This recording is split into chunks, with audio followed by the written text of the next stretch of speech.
The moment the chief of obstetrics, my oldest and dearest friend, looked my son-in-law in the eye and said, "As of this moment, your hospital privileges at this institution are permanently revoked," was the exact moment he realized that abandoning my daughter while she was in labor was not just a moral failure, but a catastrophic professional mistake.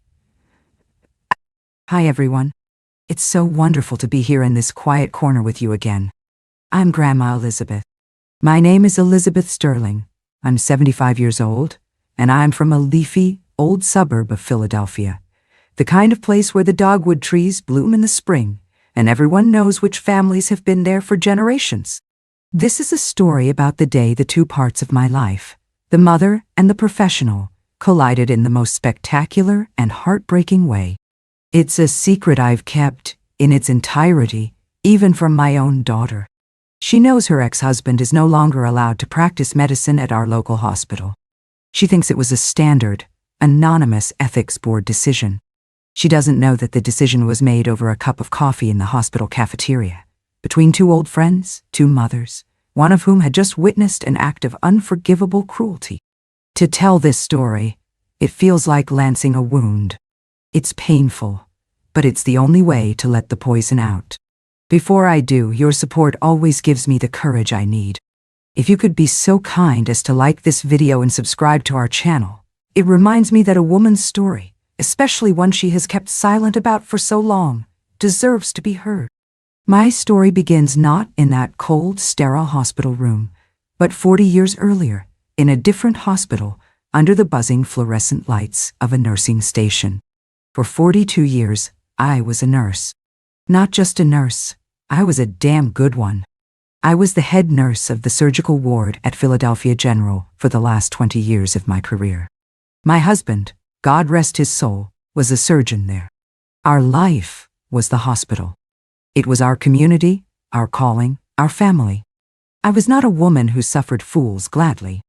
I was a woman of order, of procedure, of unshakable competence.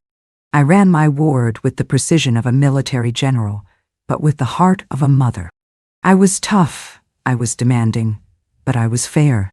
And I taught the hundreds of young doctors and nurses who passed through my ward the two most important lessons of medicine: competence and compassion.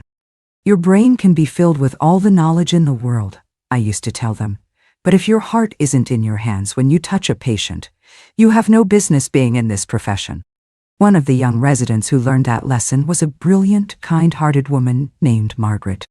We became more than colleagues. We became friends. A deep, abiding friendship, forged in the trenches of a busy hospital, over late-night coffees and shared heartbreaks.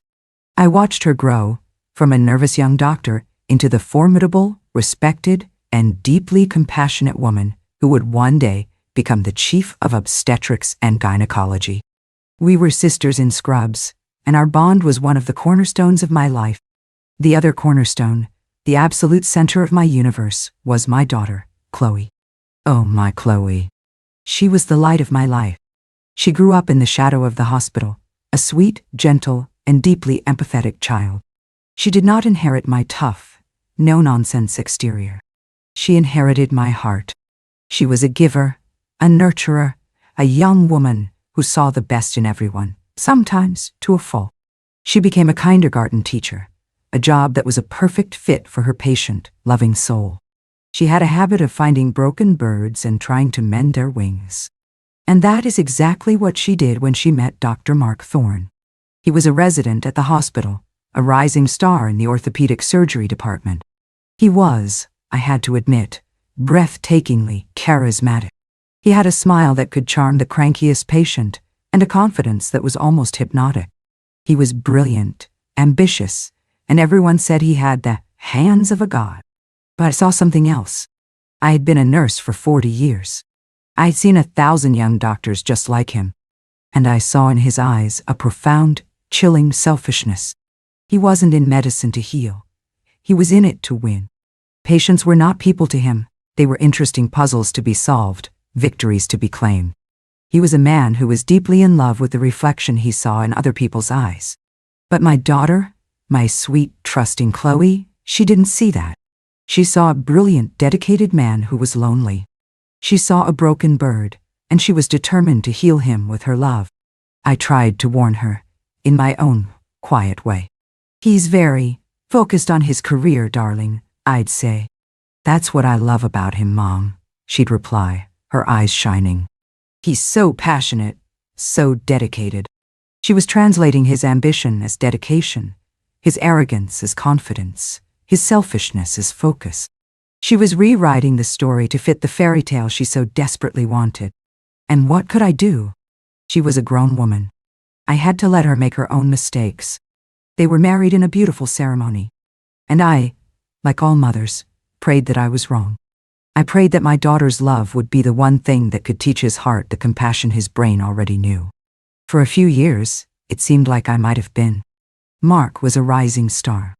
He became the youngest partner at the city's most prestigious orthopedic practice. He and Chloe bought a beautiful house. He was, on the surface, a perfect husband. Attentive, generous, charming. He played the part to perfection. But I would see the little cracks in the facade. The way he would check his phone at the dinner table while Chloe was talking. The way his eyes would glaze over when she would tell a sweet, simple story about one of her kindergarten students. He was present in body, but his mind, his heart, was always somewhere else. On the next surgery, the next challenge, the next victory. When Chloe told me she was pregnant, I was overjoyed and terrified. A baby, I knew, changes everything. A baby demands a kind of selfless, unconditional love that I was not sure my son-in-law was capable of. But he, once again, played the part of the doting father to be perfectly. He came to every doctor's appointment. He put together the crib. He would talk to Chloe's belly, his voice a low, charming murmur. Chloe was radiant, blissful. She was sure that this baby would be the final piece that would complete their perfect life.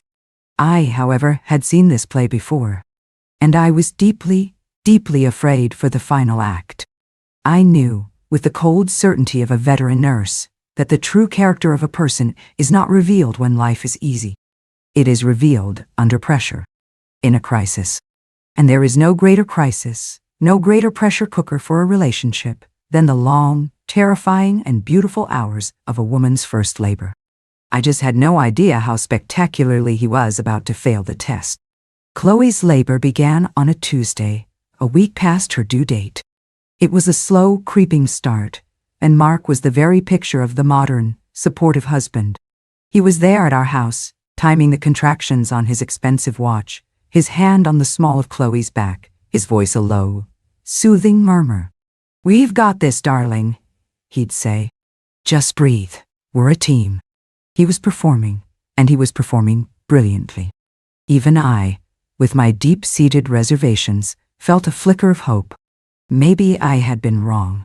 Maybe the impending reality of fatherhood had finally, truly, reached his heart. We went to the hospital that evening. Philadelphia General. My old stomping grounds. Walking through those familiar hallways, the smell of antiseptic and floor wax a strange kind of homecoming, felt surreal. I was no longer the head nurse, in command of my world.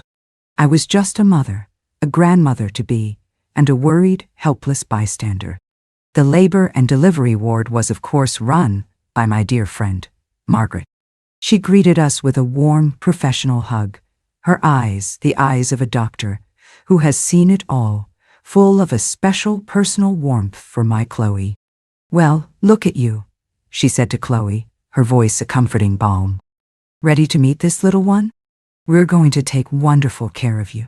You've got the A-team tonight." She gave me a knowing wink. Mark, my son-in-law, immediately shifted into his own doctor mode. He started talking to the nurses in a clipped professional shorthand, questioning the IV drip rate, asking about the epidural protocol. He wasn't being a supportive husband. He was being a visiting consultant, assessing the work of his colleagues. The nurses, I could see, were barely tolerating his arrogance. But Chloe just looked at him with shining, adoring eyes. "Isn't he wonderful?" she whispered to me. "He knows so much. I feel so safe with him here." The first few hours were a long, slow, and painful waiting game. The contractions grew stronger, more intense, and with every wave of pain that washed over my daughter, I saw a little chip appear in Mark's perfect, supportive facade. Little by little, the mask began to slip. His soothing murmurs were replaced by a restless, impatient energy. He started checking his phone, his thumb scrolling endlessly. He'd sigh with a theatrical impatience every time a nurse came in to check Chloe's progress. "Is this really necessary?" he'd ask, his tone sharp. "Her vitals are stable. Let the woman rest." He wasn't advocating for his wife. He was annoyed by the interruptions. Around midnight, the real change began.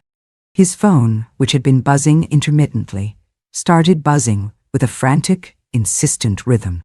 He would glance at it, a flicker of something, annoyance, anxiety, crossing his face, and then he would quickly silence it. "Who keeps texting you, honey?" Chloe asked, her voice weak and tired between contractions. "It's nothing, darling," he said, a little too quickly.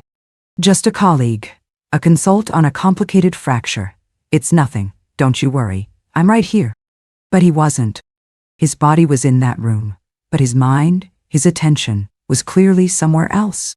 He was a man being pulled in two directions, and the pull of the world outside that room was getting stronger and stronger. The pain was becoming immense.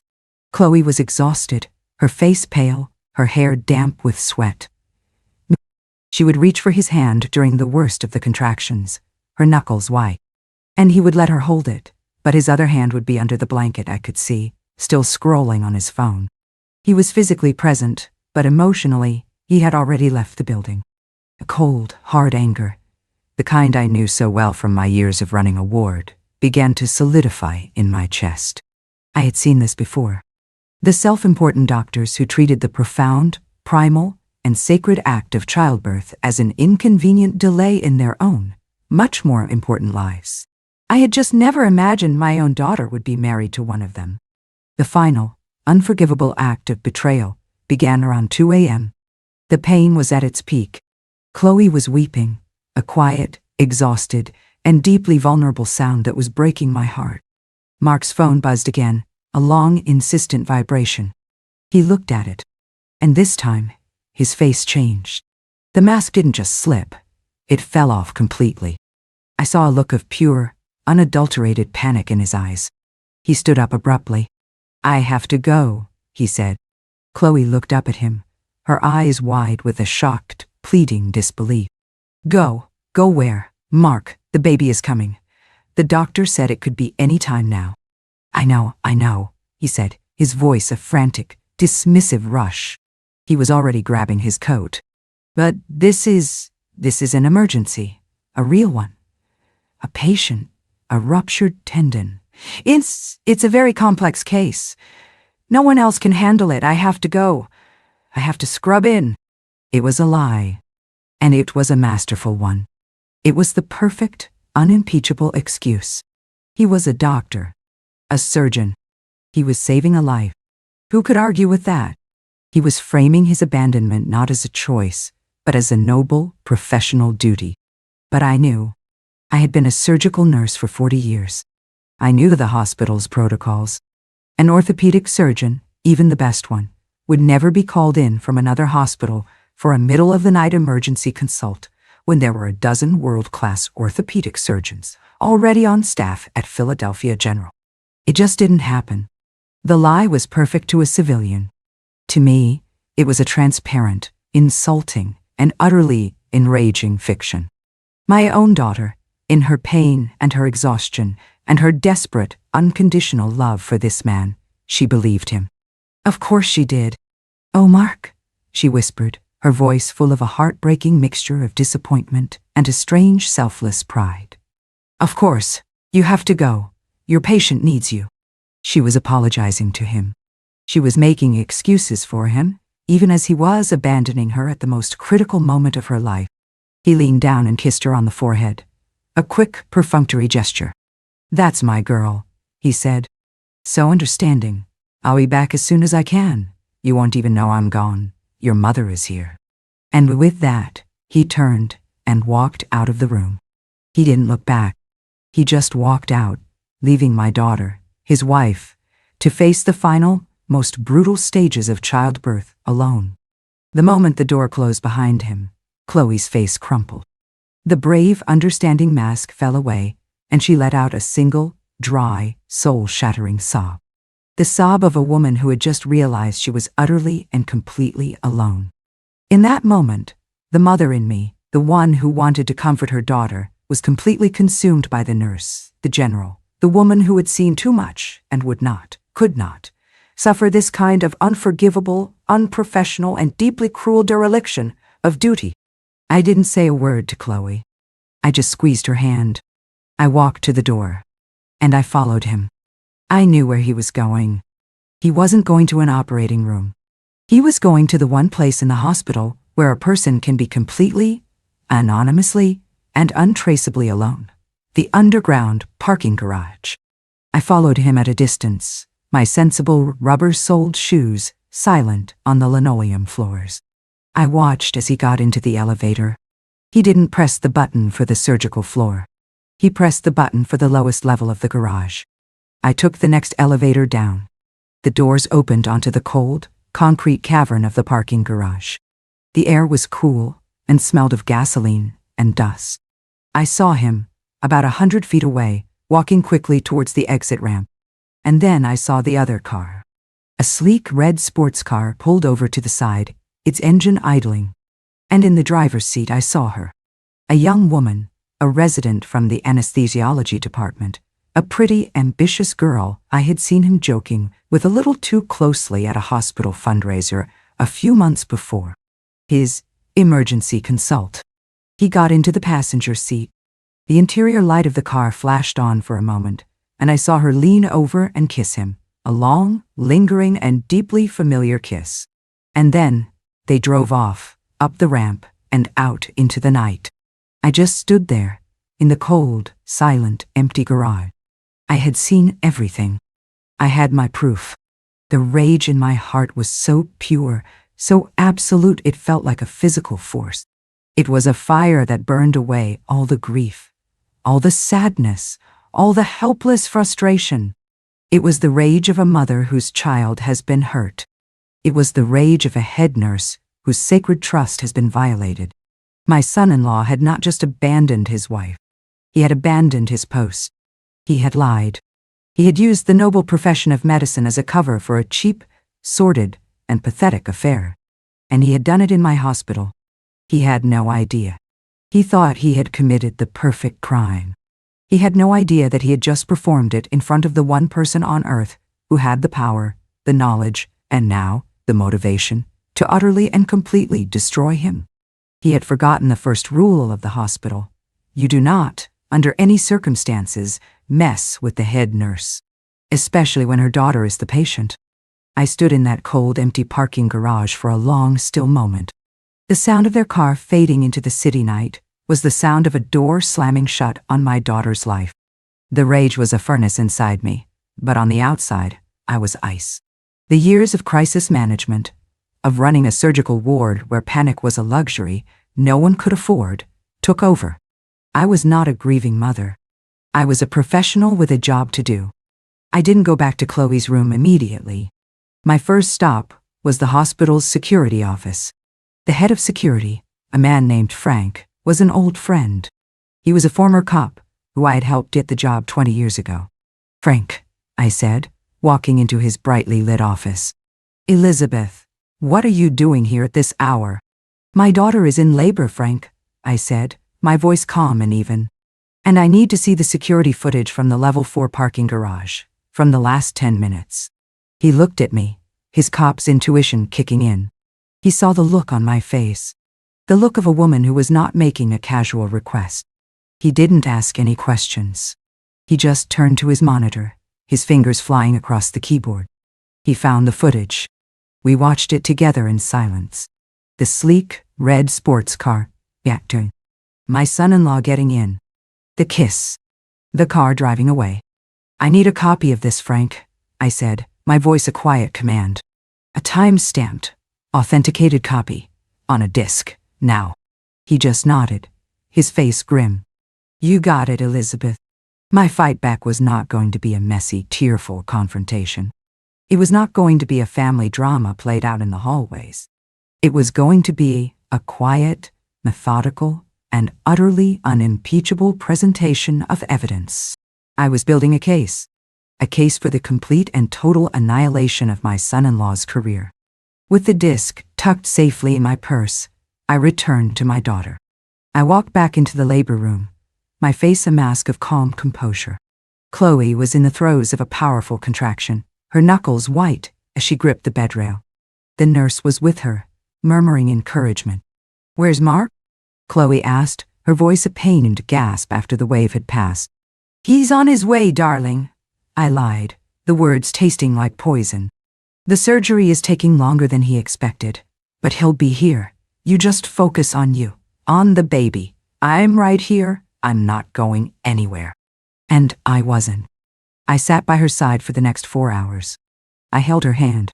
I wiped her brow with a cool cloth. I was the partner her husband was supposed to be. I coached her through the breathing. I was her rock. And with every pained cry that escaped her lips, the ice in my veins got a little bit colder, my resolve a little bit harder. At 6:15 in the morning, just as the sun was beginning to cast a gray, watery light over the city, my grandson was born. He was a beautiful, healthy, screaming little boy, and the moment they laid him on Chloe's chest, the pain and the heartbreak of the last 12 hours vanished from her face, replaced by a wave of pure, transcendent love. She was a mother, and I, a grandmother. And in that perfect, sacred moment, nothing else in the world mattered. Mark, the new father, the hero surgeon, made his grand entrance at 7:30 a.m. He burst into the room, still in his scrubs, his face a perfect mask of weary, heroic exhaustion. He had even, I noted with a kind of detached, clinical admiration for his craft, splashed a bit of water on his brow to simulate sweat. It was a masterful performance. "I'm here," he announced, his voice a booming, triumphant whisper. Did I make it? Oh my God, he's here. Chloe, in her blissful new mother bubble, just looked at him with shining, tear-filled eyes. "Oh, Mark," she whispered. "He's perfect. I knew you'd make it." "Nadine, Abinota." He rushed to her side. He looked down at his son, and for a moment I saw a flicker of something real in his eyes. Awe. Wonder. But it was quickly replaced by the mask of the performer. "I'm so sorry, darling," he said, taking her hand. "It was a nightmare, a 4-hour surgery, but I was thinking of you both every single second." He looked at me. "Thank you, Elizabeth, for being here. I knew I could count on you." I just looked at him. I didn't say a word. I just gave him a small, quiet, and utterly unreadable smile. He thought I was his ally, his accomplice in the management of his wife. He had no idea I was his judge, his jury, and his executioner, all rolled into one. I let them have their moment. I let him play the part of the doting father for an hour. I watched as he held his son for the first time, as he posed for pictures, as he called his parents to announce the birth. And then I made my move. I excused myself from the room. I walked down the quiet morning hallway to the administrative wing, to the office of the Chief of Obstetrics and Gynecology, to my friend, Margaret Dowdall. She was at her desk, already buried in paperwork. She looked up when I came in, her face breaking into a warm, tired smile. "Elizabeth!" I heard the good news. "A beautiful, healthy boy. I'm so happy for you all. Chloe is a champion." "She is," I said, my voice quiet. I closed the door to her office. "Margaret, I need to talk to you. Not as a friend, not as a grandmother. I need to talk to you as the former head nurse of this hospital, to you as the chief of staff of this department. We have a problem, a serious one." Her smile faded. She saw the look on my face, the look she had seen 1,000 times before a crisis. She was all business. "What is it?" I didn't tell her the whole, messy, emotional story of the affair. That was a family matter. I told her the professional facts. Last night, at approximately 2:15 a.m., I began, my voice as calm and clinical as if I were delivering a report. Dr. Mark Thorne, an orthopedic surgeon, abandoned his wife, who was a patient in your active labor ward, under the false pretense of a surgical emergency, at another hospital. Margaret's eyes widened. What? He was not called in for a consult, I continued, my voice flat. He left this hospital while his wife was in the final, critical stages of labor, for personal reasons. He lied to a patient. He lied to the nursing staff. He created a fiction of a medical emergency, a fiction that could have had serious repercussions had there been a real complication with the birth. He used his position, his title, and the good name of his profession as a cover for a personal indiscretion. He committed an act of gross professional negligence and profound ethical misconduct. And he did it in your ward. On your watch. Then, I opened my purse. I took out the disc from the security office. And I have proof, I said, placing it on her desk. Time-stamped video evidence from the hospital's own security cameras. Margaret stared at the disc as if it were a venomous snake. She was a good doctor, a woman of profound integrity. And she was the chief of this department. The one thing a department head fears more than anything is a scandal. A lawsuit. A doctor whose personal recklessness puts the entire hospital at risk. She looked at me, her face pale. She knew what this meant. She knew what I was asking her to do. Elizabeth, she whispered, her voice full of a deep, sorrowful understanding. He's your son-in-law. No, Margaret, I said, and my voice was as cold and hard as a scalpel. He is not my son-in-law. He is a doctor with admitting privileges at your hospital. A doctor who has just demonstrated a catastrophic lapse in judgment. A doctor who has proven that he is willing to put his personal life ahead of a patient's welfare. And my question to you, as the chief of this department, is simple. Is that the kind of doctor you want practicing in your hospital? Marinan. This was my fight back. It wasn't a tearful plea from a wronged mother-in-law. It was a cold, professional, and utterly unassailable report from a former head nurse to a chief of staff. I had taken off my mother's hat and put on my old starched white nurse's cap. And in this world, in this hospital, that cap made me more powerful than he could ever have imagined. Margaret was silent for a long time. I could see the war in her eyes. The friend who felt for my daughter's pain, and the chief who knew her professional duty. In the end, the chief won. She had to. She picked up her office phone. She dialed a number. Get me the head of the ethics board, she said, her voice a low, firm command. And then, get me Dr. Mark Thorne. Page him. Tell him to meet me in my office. In 5 minutes. She hung up the phone. She looked at me, her eyes full of a sad, weary respect. Go and be with your daughter, Elizabeth, she said. Go and be a grandmother. I'll handle this. I just nodded. I turned, and I walked out of her office, leaving the disc, the evidence, on her desk. I didn't have to be there for the execution. The sentence had already been passed. He hadn't just lost his wife's trust and his mother-in-law's respect. He had lost his career. He just didn't know it yet.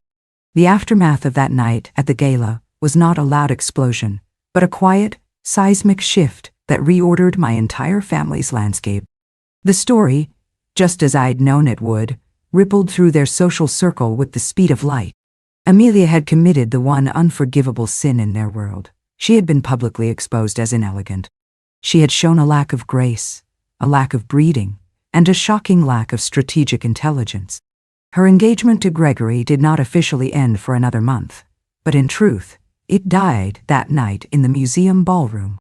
His family, the dynasty, could not abide a future daughter-in-law who had created such a public spectacle of her own insecurity. She was no longer a beautiful asset. She was a damaged good, a walking symbol of social miscalculation. I heard through the grapevine that they were postponing the wedding, the universal code for a quiet, face-saving cancellation. My sons, Amelia's brothers, called me the next day. They were utterly bewildered, caught between the story they'd always known and the legend that I'd heard the night before. Mom, my oldest said, his voice a mixture of awe and confusion. Is it true? What Isabella Rossi said? The Davenports? The governor? Yes, dear, I said quietly. It's all true. I never thought it was important to talk about. It was just my job. Your job? He said, and I could hear a new note of profound respect in his voice. Mom, you weren't a housekeeper. You were a CEO. You were running empires. And in his words, I felt a piece of myself that had been lost for years finally click back into place. Amelia herself did not call me. She couldn't. What could she say? A week later, a small, stiff, formal card arrived in the mail. It was an apology. Or rather, it was the ghost of an apology. I am sorry if my words caused you any embarrassment. It read. It was signed simply, Amelia. IF. That little word. It told me everything. She wasn't sorry for the cruelty, for the shame she had tried to heap upon me. She was only sorry that it had backfired so spectacularly. She was sorry she had been caught. I didn't reply. There was nothing to say. The bond between us, the one that had been fraying for years, had finally, irrevocably, snapped. You cannot rebuild a bridge that has been deliberately burned to the ground. She moved away from the city not long after that, away from the scene of her social demise. I hear from my sons that she is finding her way. I hope she is. I hope one day she learns that her own worth is not something to be borrowed from a wealthy husband or a prestigious address, but something to be built with her own two hands, just as her father and I had done. And me? That night at the gala reawakened a part of me I thought was long gone. The quiet, professional, and deeply competent woman who knew her own value. I started my own consulting business. The legend of Catherine Wallace, it turned out, only grew in my absence. Old clients, and the children of old clients, started calling. They didn't want me to clean their houses. They wanted my advice, my expertise, my story. I now travel, I give lectures, I teach a new generation of estate managers how to create a world of elegance and order. But the first lesson I always teach them is the one I learned the hard way. I tell them that the most important house you will ever manage is your own. The most important asset you will ever have is your own self-respect. And you must never, ever allow anyone to treat it as cheap. The lesson I learned from this painful chapter is a profound one. For years, I had defined myself by my relationships. I was Sam's wife. I was Amelia's mother. I had poured so much of myself into those roles that I had forgotten who Catherine was. My daughter's cruel attempt to erase me had the opposite effect. It forced me to find myself again. It forced me to stand on the foundation of my own life's work and to realize with a shock just how solid it was. Your work, whatever it may be, whether you are building houses or cleaning them, whether you are a secretary, has a dignity that is all its own. It is the story you write with your own hands every single day. And you must never, ever be ashamed of that story. You must never let anyone else's definition of success diminish the value of your own. So, if you are out there and you are feeling diminished, if you are being made to feel that your story is not important enough, please listen to this old woman. You are not the help in anyone else's life. You are the mentor, the legend, the hero of your own. You just have to stand up, walk to the microphone, and tell your own truth. You might be surprised at just how many people are waiting to listen. Thank you so much for letting me tell my story today. It feels wonderful to finally give it the elegant ending it deserved. If you found a piece of your own story in mine, I would be so honored if you would like this video and subscribe to our channel. And please, be sure to ring that notification bell so we don't miss our next chat. The comments below are a place for all of us to share our own expertise. So please, if you feel so moved, share a story about the pride you take in your own work. Love you all. This is Grandma Catherine, and I'll see you in the next story.